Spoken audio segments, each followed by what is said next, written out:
Yeah, you know what, Danny? He didn't practice today. We're hoping to have him for the game, but he's resting today. Yeah, yeah, we'll know tonight probably. How about just a quick scouting report on Oakland? Because obviously the previous two meetings have been really close. They seem like very evenly paired teams heading into the first round. Yeah, they're playing really well. We're playing really well. I told our guys, if you look at our last nine, we got to have the philosophy and the mindset that we're 6-3 on the back nine, the horizon, not 0-3. This time of year, it doesn't really matter what your record is. You throw it out. It's comes down to the team that usually executes what they're trying to do against their opponent. Oakland is a really, really good team. Coach Campy, I think, should definitely be considered for Coach of the Year. I don't know if he'll get it or not, but I thought he did a fabulous job with his team. Obviously, Hills Mays is really good. Brechting is really good. Cumberland is really good. Norris is one of the best freshmen in the conference. So they've got older guys. Both Cumberland and Hills Mays redshirted last year. So those are fourth-year players that have been around. They know the system. I said it before. I think Oakland's one of the best environments to play in. I think it's the perfect size. They got a great student section. It'll be rocking in there, I'm sure, on Wednesday night, and we'll have to play well. Anytime you're in a tournament, you got to play good, but especially on the road, your margin for error is a little bit smaller. Jerrod, how do you frustrate correcting early, like you did last time you were up there, to maybe give yourself a. Yeah, John, I think you got to give teams different looks. They're different than anybody else in this league. Their low post game is as good as at our level to mid-major levels you'll find. Those two play really well together. Their interior passing is phenomenal. Their high-low action. They shoot the three so well, so it's hard, to double every single time. You can't do that. So you kind of got to pick your poison. You got to mix it up. You got to give them different looks, I think, throughout this game. Winning up there during the regular season kind of give you guys that, we've been there before. I hope so, Dana. With the young group, it's really about confidence in the mindset, making sure we're in a good mind frame. You can't let your last outing affect your next outing. So we've certainly moved on from senior night, and now it's 40 minutes and you get to advance. It's what college basketball is about. It's March, and the teams that get to be around in March, I think, have a great mindset. So hopefully having a little success up there the first time. We were down most of the game. We were down 6, we were down 8 with like 3 to 4 to go, and we just made a couple really big time plays at the end of that game to put us over the top.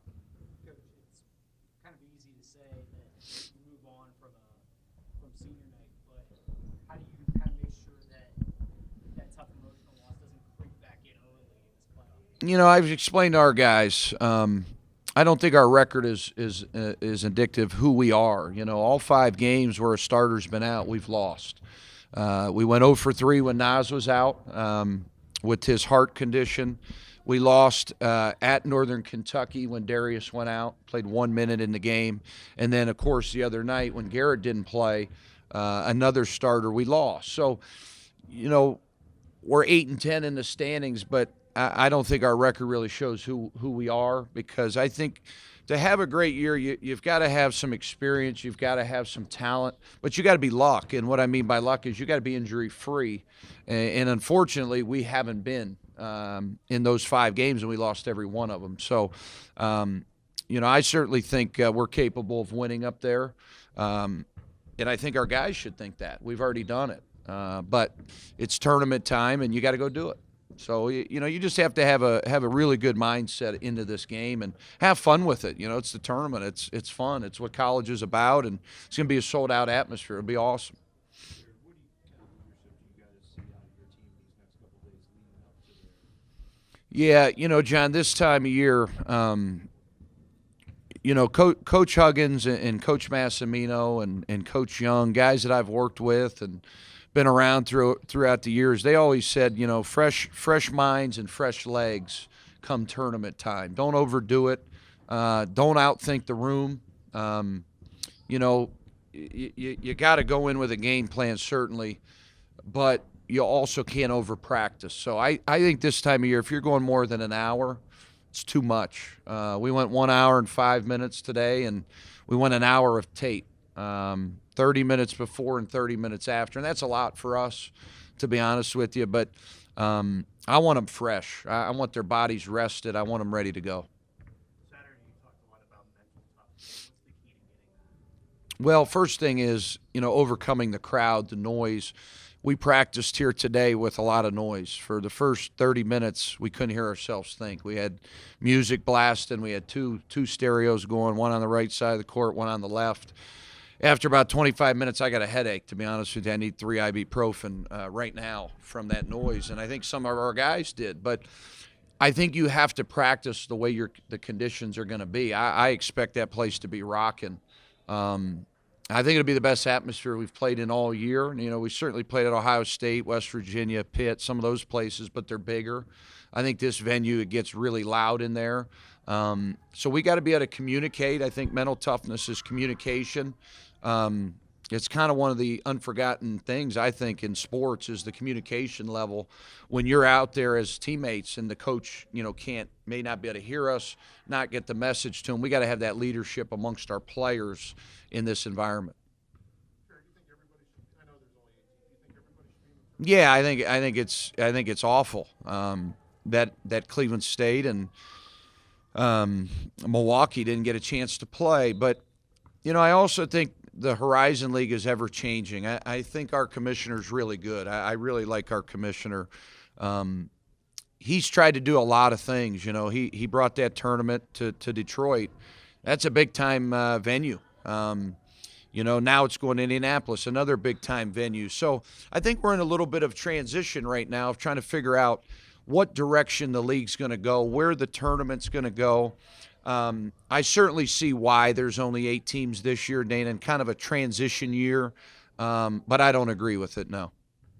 How about this time of year in general? I mean, it's obviously far more stressful for you, but do you get to enjoy it? This is what college basketball fans have been waiting for all year in March.